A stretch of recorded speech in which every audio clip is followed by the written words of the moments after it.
오늘 보실 말씀은 마가복음 5장 21절에서 24절까지와 35절에서 43절까지입니다. 저랑 같이 한 절씩 교독하시겠습니다.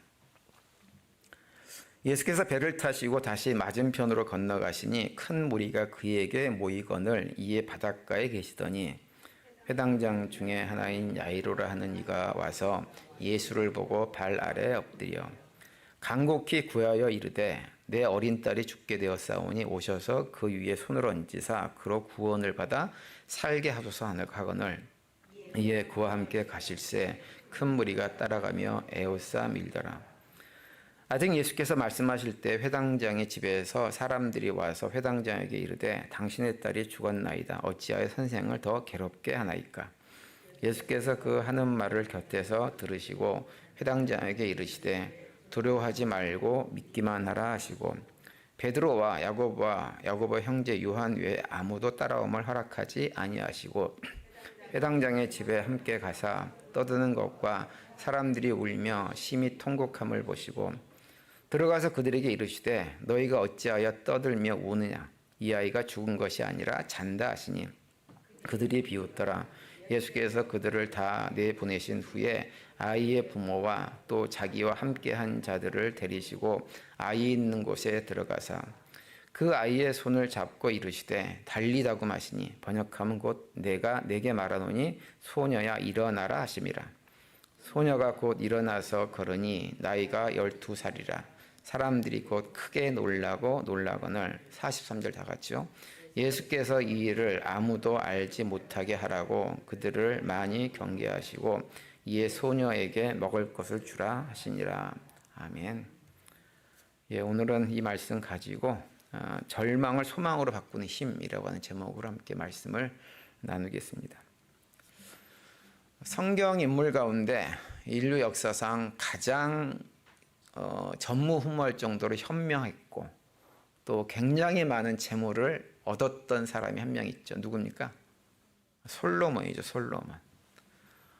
솔로몬이라는 사람은 성경 중에서 잠언 대부분을 기록했고요. 전도서나 아가서 같은 것도 솔로몬이 기록한 것으로 알려져 있습니다. 뿐만 아니라 하나님께 축복을 받아가지고 세상 권세와 영예를 갖다가 더할 나위 없이 이 땅에서 누렸던 사람이 솔로몬이에요. 그런데 그 솔로몬이 젊었을 땐 그렇게 총명하고 지혜롭고 현명했던 사람이 말년에는 완전히 다른 사람이 되었다고 하는 것이 성경의 기록입니다. 어떻게 변질됐냐면 우상을 섬기고 하나님을 완전히 떠난 삶을 살아버렸어요. 솔로몬이 그렇게 된 이유는 뭐냐면 그의 아내들 때문이었어요. 많은 이방 여인들을 정략 결혼 형태로 해서 결혼을 해가지고 데리고 왔는데 그 여자들이 시집으로 오면서 자신들이 집에서 믿던 우상들을 그대로 가지고 왔어요. 그런데 이제 솔로몬이 아내가 하도 많아가지고 아내들을 다 케어할 수가 없으니까 그냥 우상들을 가지고 와서 과거 집에서 믿던 종교생활을 그대로 하도록 다 허락을 해버린 거예요. 그러다 보니까 젊었을 때 총기가 있을 때는 그런 대로 괜찮았는데 나이를 먹고 나니까 총기가 다 사라져가지고 그렇게 현명하고 지혜로웠던 솔로몬도 결국 그 아내들에게 둘러싸여가지고 유혹을 받아가지고 나중에는 우상을 섬기는 삶을 살게 되어져 버립니다. 심지어는 본인 스스로가 직접 우상을 세우기까지 했고 그 앞에 절을 하는 이런 일들을 행했어요. 그래서 열왕기상 11장 6절과 7절 보시면 이렇게 말씀을 하고 있습니다. 함께 읽겠습니다. 시작. 솔로몬이 여호와의 눈앞에서 악을 행하여 그 붙인 다윗이 여호와를 온전히 쫓음같이 쫓지 아니하고 모압에 가증한 금오수를 위하여 예루살렘 앞 산에 산당을 지었고 또 암몬 자손의 가증한 몰록을 위하여 그와 같이 하였으며 라고 언급을 하고 있습니다. 솔로몬의 이러한 어떤 우상숭배의 결과 결국 어떻게 됐느냐. 나중에 하나님의 진노로 솔로몬 이후에 이스라엘이 남과 북 왕국 두 개로 갈라지게 되는 결과를 가져오게 되어집니다. 솔로몬의 삶을 통해서 우리가 확인할 수 있는 한 가지는 뭐냐면 솔로몬같이 지혜롭고 똑똑한 사람도 우상숭배를 열심히 하는 아내들의 환경을 극복하지 못했다고 하는 거예요. 그래서 솔로몬처럼 그렇게 똑똑하고 현명한 사람도 그랬다고 한다면 우리 같은 보통 사람들은 나쁜 환경에 들어갔을 때 우리가 그것을 이길 수 있다라고 얘기하는 것은 무모하고도 어리석은 주장입니다. 어리석은 자신감이에요. 우리 사람이라는 존재는 환경의 영향을 피해갈 수 없습니다. 그래서 그런 말을 흔히 하죠. 인간은 자기가 태어나서 성장한 환경의 산물이다. 이렇게도 얘기를 합니다. 자기가 태어난 고장, 먹고 마신 음식, 그곳의 생활 문화 등등, 또 그곳 사람들의 어떤 사고, 가치관, 인격, 이런 것들이 다 자신이 살아온 환경에서 이렇게 만들어지는 거예요. 그런 환경들이 보금자리가 돼가지고 성장하는 것입니다. 그래서 어른이 된 이후에도 어렸을 때 경험했던 그런 환경들을 끊임없이 영향받으면서 어른의 생활 형태가 결정되는 것이 우리 인간들입니다. 그래서 환경은 정말 중요합니다. 일상의 삶의 자리에서만 환경이 중요한 것이 아니라 우리의 신앙생활을 바르게 하기 위해서 이 영적인 환경도 굉장히 중요한 역할을 합니다. 그러니까 우리가 영적으로 어떤 환경 속에 있느냐에 따라서 내 주변에 믿음이 아주 신실한 사람들을 둔 것과 또 주변에 입만 열면 불평하고 원망을 쏟아내고 누군가를 공격하고 하는 사람들과 함께하는 것과는 신앙생활의 결과가 완전히 다른 결과를 가져오게 되어져 있어요. 그런데 그 환경이라고 하는 것이 내 의지와 상관없이 주변에 의해서 만들어지는 것이기도 하지만 어떤 경우는 내 스스로 그런 환경을 만드는 경우도 많이 있습니다. 그래서 어떤 분들은 늘 긍정적인 에너지를 가지고 주변에 긍정적인 에너지를 공급하시는 분들이 있고요. 어떤 분들은 늘 부정적인 에너지를 가지고 주변 사람들에게 부정적인 영향을 끼치는 분들이 항상 있습니다. 그러다 보니까 그런 분들은 절망적인 상황 속에서도 현실을 절망적으로 보지 않고 긍정적으로 바라보게 만들기도 하지만 동시에 별로 큰 문제가 아닌데도 큰 문제인 것처럼 확대해가지고 온갖 부정적인 얘기를 다 하면서 상황 자체, 공동체를 갖다가 부정적인 길로 만들어서 우리를 더 힘들게 하는 경우들도 굉장히 많이 있는 거죠. 그래서 우리가 살아가면서 그런 어떤 부정적인 어떤 상황 속에서 절망하고 있다가 그 절망으로부터 벗어나려면 그 부정적인 환경들을 우리의 믿음으로 뭔가 대처를 해야 돼요. 그래야만 그 부정적인 환경으로부터 벗어나서 긍정적이고 소망적인 삶을 살 수가 있게 되어집니다. 오늘 우리가 읽은 본문에 보면 우리 본문이 그런 얘기를 우리에게 해주고 있어요. 그래서 오늘 본문을 통해 가지고 세 가지를 살펴볼 수 있는데요. 그것을 통해 가지고 우리가 이 땅에 살면서 삶의 환경이 굉장히 절망적이고 소망이 없는 환경일지라도 긍정적인 에너지를 가지고 긍정적인 환경을 어떻게 만들어낼 것인가 라고 하는 것을 한번 같이 생각해보는 시간을 가지려고 합니다. 첫 번째로 긍정적인 그 환경을 만들고 그것을 누리려면 오늘 본문이 얘기하는 건 뭐냐면 첫 번째로 해야 될 건 뭐냐, 두려움을 버려야 된다, 이렇게 우리에게 말씀하고 있어요. 환경을 뛰어넘어야 돼요. 지난주일부터 살펴보는 이 마가복음 5장에는 보면 세 가지 예수님께서 행하신 큰 이적이 언급이 되어져 있습니다. 그런데 그 이적들은 다 어떤 환경 속에서 주어진 이적들이었냐면 모두가 다 절망적인 상황 속에서 그 이적이 일어난 거예요. 오늘 본문도 마찬가지입니다. 오늘 우리가 읽은 본문에 보면 병을 걸려가지고 곧 죽을지도 모르는 딸을 둔 아주 그래서 절박한 상황에서 예수님을 찾아온 한 아버지 얘기가 오늘 본문에 기록되어 있어요. 이 사람은 회당장이라고 하는 역할을 하고 있었어요. 오늘날로 치면 목회자입니다. 목사입니다. 이름이 야이로라고 하는 사람인데 오늘 보면 23절에 보시면 이렇게 시작을 하고 있죠. 함께 읽겠습니다. 시작. 많이 간구하여 가로되 내 어린 딸이 죽게 되었사오니 오셔서 그 위에 손을 얹으사 그로 구원을 얻어 살게 하소서 하거늘, 이렇게 기록하고 있습니다. 회당장이 예수님께 와가지고 우리 딸이 죽게 되었으니 예수님 와서 좀 살려주세요, 간청을 한 거예요. 그런데 그런 간청을 했는데 예수님께서 그 얘기를 듣고 따라갑니다. 따라가다가 중간에 시간이 지체돼요. 그래서 결국은 그 딸이 예수님께서 가시기 전에 죽게 됩니다. 그러자 얼마 지나지 않아가지고 결국 집에 있는 사람들이 예수님을 모시고 오던 회당장에게 와가지고 딸이 죽었다고 한 소식을 알려줘요. 35절에 그렇게 기록되어 있죠. 함께 읽겠습니다. 시작. 아직 말씀하실 때 회당장의 집에서 사람들이 와서 가로되 당신의 딸이 죽었나이다. 어찌 선생을 더 괴롭게 하나이까? 이렇게 말씀합니다. 모든 상황이 다 끝났으니까 더 이상 예수님 모시고 와 봐야 아무런 소용이 없습니다. 다 끝났습니다. 그러니 예수님 오시라고 할 필요 없습니다. 이렇게 얘기한 거예요. 현실적으로 보면 모든 상황이 끝났어요. 회당장 입장에서는 신락 같은 희망을 가지고 예수님을 찾아왔지만 예수님 찾아온 것 다 허사로 끝난 거예요. 여러분, 우리도 살다 보면 그런 경험들을 합니다. 신락 같은 희망을 품고 겨우겨우 버티고 있었는데 그 신락 같은 희망의 불씨조차도 완전히 꺼져버리는 삶의 자리를 경험할 때가 있죠. 예전에 그 일본에서 쓰나미가 나서 굉장히 많은 사람들이 죽었을 때 그때 살아남은 사람들이 자기의 가족들, 실종된 가족들을 찾기 위해서 동분서주하고 나중에 무너진 집터에 가가지고 막 집더미 그 무너진 데를 다 뒤지면서 찾아보려고 막 하는 이런 일들을 하는 것이 TV에 나온 적이 있어요. 그때 그 사람들이 주로 경험했던 건 뭐냐면 신락 같은 희망이라도 붙들고 가서 혹시라도 기적적으로 생존이 있을지도 모른다고 하는 그런 마음으로 가서 확인해 봤지만 모든 사람들이 죽음으로 결과가 돌아오는 것을 경험하는 내용을 본 적이 있습니다. 그리고 살다 보면 그런 일들이 참 많습니다. 오늘 본문도 그런 상황이에요. 회당장의 집에서 온 사람들이 아이가 죽었다고 하는 거예요. 다 끝났다고 하는 거예요. 예수님 모셔봐야 소용없다고 하는 거예요. 예수님 모셔오려고 노력한 그 노력들이 아무런 의미가 없다고 하는 거예요. 이미 죽었으니 그렇게 얘기하는 것이 지극히 당연한 거죠. 상식적이고 지극히 이성적인 판단입니다. 그런데 그 사람들이 하는 말이 지극히 이성적이고 상식적인 판단이긴 하지만 그 이성적이고 상식적인 판단은 누구에게 해당되는 것이냐면 예수님과 관계가 없는 세상 사람들에게 해당되는 거예요.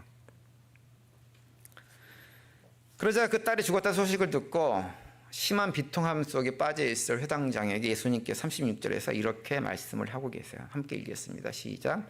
예수께서 그 하는 말을 곁에서 들으시고 회당장에게 이르시되 두려워 말고 믿기만 하라 하시고 이렇게 말씀합니다. 무슨 말씀인가요?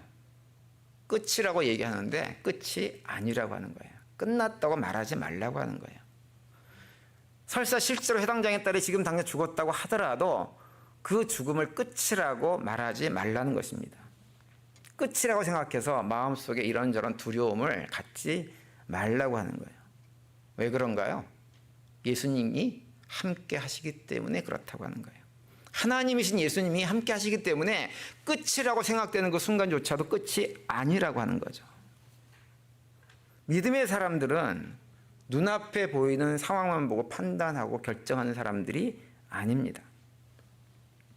눈앞에 있는 상황을 보고 판단하는 것이 아니라 우리는 믿음의 눈으로 세상을 보고 믿음의 눈으로 상황을 보고 판단하는 사람들이 믿음의 사람들이에요. 그래서 믿음의 눈으로 보고 예수님께서 지금 나와 함께 하신다고 하는 확신이 근거가 분명하면 다 끝나버린 것 같은 상황 속에서도 두려움을 가질 필요가 없고 끝이라고 고백하지 않는 사람들이 우리 믿음의 사람들입니다. 주변에 보면 그저 그냥 눈에 보이는 현실만을 주목하면서 조금 문제만 생기면 어려워지면 마치 세상이 다 끝난 것처럼 말하고 행동하시는 분들이 왕왕 계세요. 그래서 본인만 그렇게 걱정하고 근심하는 것이 끝나면 좋은데 그것을 갖다가 주변 사람들에게도 막 이렇게 전파합니다. 그래서 아직도 일어나지도 않았는데 온갖 걱정을 다 하고 살아가요. 그러다 보니까 그런 분들이 옆에 주변에 있으면 별일 아닌데도 큰 문제가 생길 것 같은 그런 두려움에 빠지는 거예요. 요즘 미국도 그렇고 한국도 그렇고 우리 기독교에 대한 얘기가 참 많죠. 한국 교회도 그렇고 미국 교회도 그렇고요. 점점 극우화되어 갑니다. 극우화되어 간다고 하는 건 뭐냐면 건강하게 믿음을 잘 붙들고 건강한 믿음 생활을 한다고 하는 것이 아니라 기독교 신앙을 조금이라도 해하는, 교회를 조금이라도 나쁜 영향을 줄 수 있는 어떤 것이 있으면 그것을 가지고 공격하고 해서 상대방을 갖다 어떻게 해서든지 제압해가지고 기독교 신앙과 다른 얘기를 하는 사람들을 갖다 제압해가지고 무너뜨려서 그런 방식으로 기독교를 세워보려고 하는 태도를 말하는 거예요. 그러다 보니까는 교회에서 목회자들이 입에 담지 말아야 될 막 심한 말들을 쉽게 내뱉습니다. 또 정치적인 이슈가 섞이면 더 그래요. 근데 왜 교회가 점점 극화돼서 그런 모습으로 변질되는가? 다른 데 있지 않고요. 두려워해서 그래요. 두려움 때문에 그러는 거예요. 이 상태로 가면 교회가 정말 사라질지도 모른다. 그러니 내가 내 힘으로 어떻게 해서라도 이걸 막아야 된다. 막을 수 없음에도 불구하고 막아야 된다라고 하면서 교회를 조금이라도 공격하다든지 교회가 조금이라도 어려움을 처할 수 있는 그런 상황들을 만든 존재들 보면 공격하는 거예요. 아주 험한 말로. 이런 일들이 지금 미국도 그렇고 한국에서 많이 일어나고 있습니다. 눈에 보이는 상황만 바라보면 그렇게 될 수밖에 없어요. 근데 참 믿음이라고 하는 것은 눈에 보이는 상황을 바라보지 않는 거예요.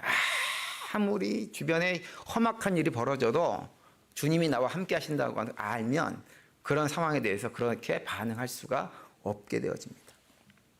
그런데 우리는 생각보다 쉽게 영향을 많이 받습니다. 그래서 똑같이 걱정하고 염려하고 불안해하고 나도 거기에 동조를 해가지고 같이 그 두려움 속에서 뭔가 맞서야 되는 듯한 느낌을 받는 경우가 굉장히 많아요. 그런데 오늘 본문에서 예수님께서 뭐라 그러시냐면 두려워 말고 믿기만 하랴 이렇게 우리에게 말씀을 하세요. 따라서 우리 성도님들이 살다 보면 이런저런 두려움을 갖게 될 수밖에 없는 환경들을 만나고 계실 때 눈에 보이는 환경에 휘둘리지 마시기 바랍니다. 환경에 휘둘리지 마시고 비록 모든 것이 끝난 것 같아도 그런 현실을 뛰어넘어 역사하시는 예수님을 바라보시면서 절망적인 상황도 긍정적인 힘과 에너지로 내 주변을 건강하게 세우는 그 일에 귀하게 쓰임받는 삶을 살아낼 수 있게 되기를 간절히 바랍니다. 두 번째로 우리가 아무리 예수님 바라보고 또 긍정적인 에너지를 가지고 소망을 품고 해도요, 이 사람이라는 존재가 계속해서 드리는 말씀이지만 환경의 영향을 받을 수밖에 없기 때문에요. 또 한 가지 해야 될 것은 무엇이냐면 나에게 부정적인 영향을 자꾸 주는 환경을 그냥 방치해서는 안 된다고 하는 거예요. 그런 부정적인 영향을 주는 것들을 제거해 버려야 돼요. 제거. 회당장의 딸이 이미 죽었음에도 불구하고 예수님은 회당장의 집으로 계속 가십니다. 방문을 했어요. 그런데 가서 보니까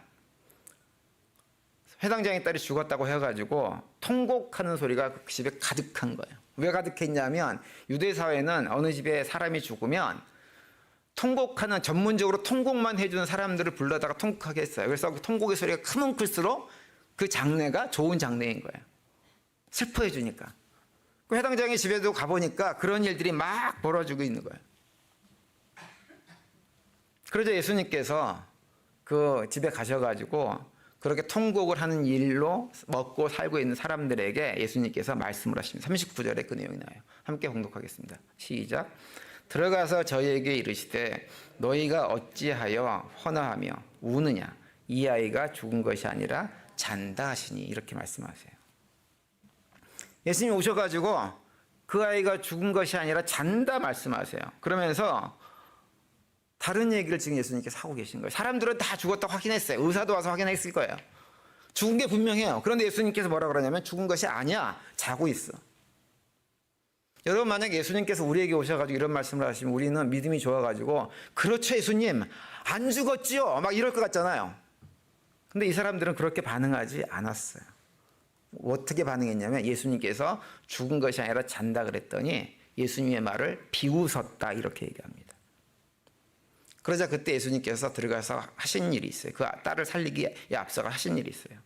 뭐냐면 그렇게 불신앙적인 태도를 가진 사람들을 다 내쫓아버린 거예요. 40절에 그 내용이 나오죠. 함께 읽겠습니다. 시작. 저희가 비웃더라.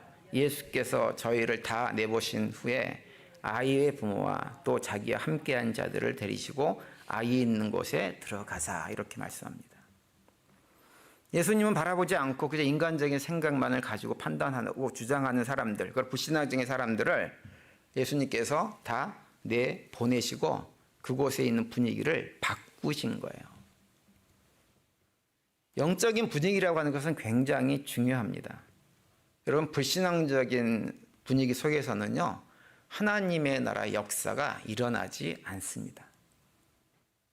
우리가 그걸 경험할 수가 없어요. 마가복음 6장에 가시면 예수님께서 자라난 나사렛에서 일어난 일을 잠깐 소개하는데, 예수님께서 가셨는데 거기서 뭐라 그러냐면 예수님께서 나사렛에서 어떠한 권능도 행할 수 없었더라 이렇게 기록을 해요. 근데 그 이유가 뭐냐? 나사렛 사람들이 예수님께서 어렸을 때 자랄 때부터 쭉 봐놓으니까 예수님에 대해서 불신앙을 가졌어요. 다 봤는데 뭐 클 때 다 봤던 게 예수 아니야? 이렇게 판단을 하고 아무것도 아닌 취급을 한 거예요. 그러자 예수님께서 그걸 떠나시면서 그것을 아무것도 할 수 없었다라고 기록을 하고 있어요. 그러니까 불신앙적인 태도를 가지고 있으면요, 하나님께서 우리 삶 속에 역사하시는 걸 경험하지 못합니다. 경험할 수가 없어요. 거기서 아무것도 안 하세요, 하나님께서. 그래서 예수님은 회당장의 딸을 고치시려고 살려내시려고 하시면서 먼저 무엇을 하시냐면 그런 불신앙적인 환경 자체를 바꿔버리시는 거예요. 그리고 회당장의 딸을 고치기 위해서, 살려내기 위해서 들어가시면서도 제자들 중에 가장 믿음이 좀 좋다고 볼 수 있는 베드로하고 야고보하고 요한만 데리고 그 방으로 들어가십니다. 그러니까 예수님도 본인이 큰 권능을 행하기에 앞서가지고 분위기를 먼저 만든 거예요. 그래서 우리가 이 예수님의 이런 결정을 통해서 두 가지로 우리 자신에게 생각을 해봐야 돼요. 첫 번째는 뭐냐면, 혹시 나는 교회 공동체 안에서 불신앙을 조장하거나 부정적인 환경을 조장해서 쫓겨난 혼화하는 사람들과 똑같은 모습으로 신앙생활을 지금 내가 하고 있지 않은가라고 하는 것을 점검해야 돼요. 내가 주변에 있는 내 주변에 있는 사람들에게 영적으로 긍정적인 에너지, 좋은 에너지를 갖다가 공급하는 역할을 하고 있는가, 아니면 늘 부정적이고 절망적이고 좋지 않은 얘기를 하면서 성도들의 마음을 낙심하게 하고 어렵게 하는 역할을 하고 있지 않은가를 곰곰이 돌아봐야 됩니다. 만약에 우리가 그렇게 부정적인 역할을 하면서 신앙생활을 한다고 한다면 오늘 본문에서 쫓겨난 사람들처럼 예수님께서 행하신 놀라운 사역 현장을 옆에 두고서도, 하나님의 은혜의 역사, 능력의 역사 현장을 옆에 두고서도 내쫓겨서 그런 것들을 경험하지 못하는 신앙생활을 할 수밖에 없는 거예요. 그러면 그런 분들은 교회를 아무리 다녀도요, 신앙의 마음의 뜨거움이나 은혜나 이런 감격이나 이런 것들을 경험하지 못합니다. 두 번째로, 우리가 예수님께서 권능을 행하기에 앞서가지고 부정적이고 불신앙적인 영향을 주는 것들을 먼저 제거하셨다고 하는 것을 우리가 주목하고 깊이 생각을 해야 돼요. 예수님께서 그렇게 하셨다고 한다면 우리는 더할 나위 없는 거예요. 그러니까 나에게 자꾸 어떤 부정적인 영향을 주는 것들이 있으면 그것들을 자꾸 붙잡고 있는 동안에는 내 삶 속에 아무것도 경험을 할 수 없게 되어져요. 절망을 뛰어넘을 수가 없는 거예요. 그걸 붙들고 있는 한. 그것을 제거할 때 하나님의 역사가 내 삶 속에서 경험되어지는 거예요. 그걸 제거하지 않으면 결코 경험하지 못해요. 그래서 분위기를 바꾸고 환경을 바꾸고 끊어버릴 건 끊어버려야 됩니다. 그것이 내가 잘 가는 어떤 장소가 될 수도 있고요, 내가 잘 보는 TV 드라마나 영화나 그런 것들이 될 수가 있고요, 또는 아니면 세상적인 어떤 가치관들, 인본주의, 철학, 사상 같은 것도 될 수 있고, 또는 내가 자주 만나는 어떤 사람일 수도 있어요. 근데 그런 모든 것들이 나에게 영적으로 부정적인 영향을 준다 그러면 그런 것들을 내 삶 속에서 제거해야 됩니다. 제거하려고 노력해야 됩니다. 그걸 그대로 놔두고 방치한 상태로 내가 하나님의 은혜를 더 많이 경험하고 체험하고 힘을 얻고, 그래서 매일 삶 속에서 하나님을 영화롭게 하는 거룩한 백성으로 삶을 살겠다라고 하는 것은 착각도 큰 착각인 거예요. 따라서 오늘 예배에 참석한 성도님들은 한번 자기 자신을 돌아보시기 바랍니다. 내 주변에 나로 하여금 나를 더 주님 앞으로 가까이 나가게 하는 영적으로 긍정적인 에너지를 주는 사람들이 많이 그런 것들로 채워져 있는가, 아니면 부정적인 어떤 것들로 채워져서 나로 하여금 끊임없이 영적으로 주저앉게 만드는 것들로 채워져 있는가를 한번 돌아보시기 바랍니다. 그래서 혹시라도 내 주변에 부정적인, 좋지 않은 영향을 주는 그런 것들이 채워져 있다고 한다면 그런 것들은 과감히 떨쳐내고 영적인 본인의 분위기를 일신하시기 바랍니다. 그렇게 해서 비록 눈에 보이는 자리가 절망의 자리라고 하더라도 그 자리에서 예수님께서 우리 삶 속에 펼쳐주시는 역사들을 더 많이 경험하시고 절망의 자리를 박차고 일어날 수 있는 힘을 가진 믿음의 삶을 살아내는 우리 모두가 될 수 있게 되기를 간절히 바랍니다. 그리고 마지막 세 번째로 절망의 자리에서 우리가 있을 때 해야 될 것, 그것은 뭐냐 하면 주님을 끝까지 바라보고 기다리는 거예요. 그것이 중요합니다. 오늘 본문에서 나오는 회당장 야이로를 우리가 주목을 해야 돼요. 이 본문에 나오는 회당장은 처음에 자기 딸을 고쳐달라고 예수님께서 말을 하고 나서는 그 다음에는 이 회당장은 아무런 얘기를 하지를 않습니다. 아무것도 또 한 것이 없어요. 처음 예수님께 와가지고 우리 딸이 죽게 되었사오니 우리 딸을 고쳐주십시오, 살려주십시오 라고 한 것 외에는 아무것도 없어요.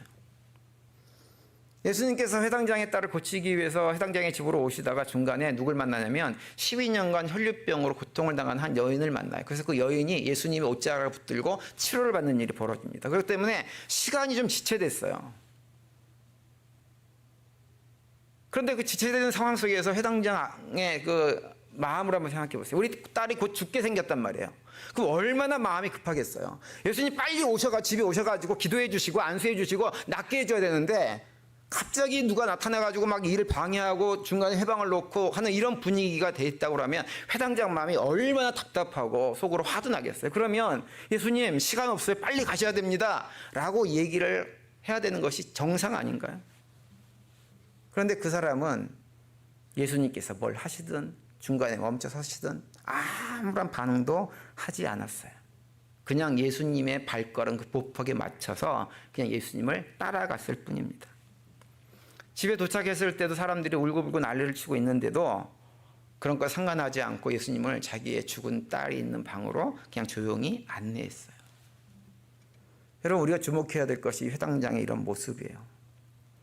여러분, 우리가 절망의 자리, 힘든 자리에 있을 때 주님을 만나고 주님께 어떤 것들, 문제를 아뢰었으면 그 다음에 우리가 할 것은 아무것도 없습니다. 아무것도 없어요. 이 아버지가 딸이 그 지경에 되기 전까지 가만히 있었겠어요? 아니에요.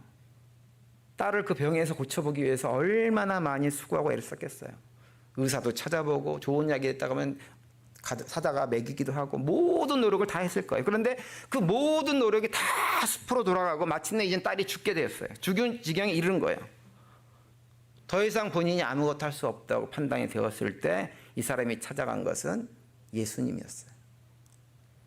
우리도 살다 보면 똑같은 상황에 처할 때가 있어요. 최선을 다했지만 할 수 있는 것을 모든 걸 다했지만 결국은 벗어나지 못한 절망적인 상황들을 경험합니다.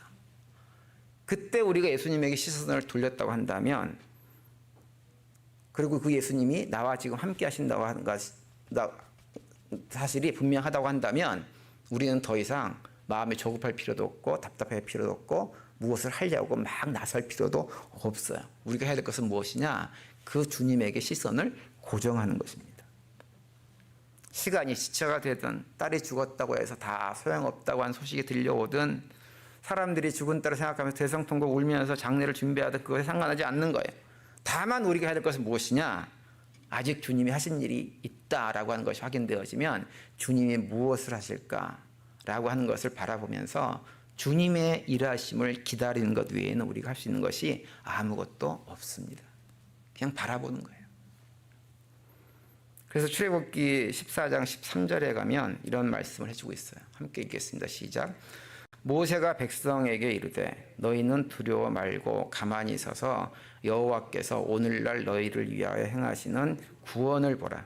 너희가 오늘 본 애굽 사람을 또 다시는 영원히 보지 못하리라. 이렇게 말씀하세요. 이 말씀은 이스라엘 백성들이 출애굽한 이후에 애국 군대가 자신들을 막 쫓아올 때 백성들이 두려움에 떨고 있으니까 하나님께서 모세를 통해서 이스라엘 백성들에게 주신 말씀이에요. 두려워하지 말라고 하는 거예요. 너희들 쫓아오는 저 막강한 애굽의 군대를 너희들이 다시는 보지 못하게 될 것이다. 안 봐도 되게 될 것이다. 이렇게 얘기합니다. 또 시편 46편 10편에 보면 이렇게 또 말씀을 하고 있어요. 함께 읽겠습니다. 시작.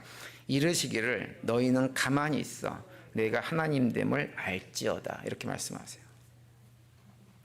그러니까 우리가 감당할 수 없는 절망적인 상황에서 하나님께서 우리를 위해서 일하고 계실 때 우리가 할 것은 무엇이냐면 우리를 구원하기 위해서 일하고 계시는 주님을 묵묵히 기다리며 바라보는 거예요. 아무리 답답해도 그 소망을 놓지 않는 것입니다. 신앙생활은 참 어렵습니다. 그래서 늘 여러 가지 문제가 많이 있어요. 제가 목회를 하면서도 목회가 쉽다고 생각해 본 적은 단 한 번도 없어요. 옛날부터 처음 목사 안수를 받고 목회를 시작할 때부터 지금까지 목회는 계속 힘들어요. 아무리 제가 노력하고 애쓰고 해도 안 되는 건 안 되는 거더라고요. 그런 문제가 있어요. 여러분, 그러면 제가 그거 어떻게 할 것 같으세요? 되려고 막 안간힘을 쓰면요, 저만 힘들어요. 하나님께 맡겨버리는 거예요. 그러면 어떻게 하냐면 하나님께서 그 문제를 해결해 주시는 것을 수없이 많이 경험을 했어요. 그것이 하나님께서 일하시는 방식이에요. 그래서 목회의 문제가 됐든지 제 개인의 문제가 됐든지 가족의 문제가 됐든지 교회의 문제가 되었든지 내가 책임져야 될, 우리가 감당해야 될 책임은 끝까지 감당해야 되죠. 근데 어떤 부분에서는 감당할 수 없는 데가 반드시 있어요. 그건 어떻게 되느냐? 하나님께 맡겨야 됩니다. 우리 한계를 뛰어넘는 문제예요. 그것이 무엇이냐? 바로 믿음이에요. 그것이 믿음.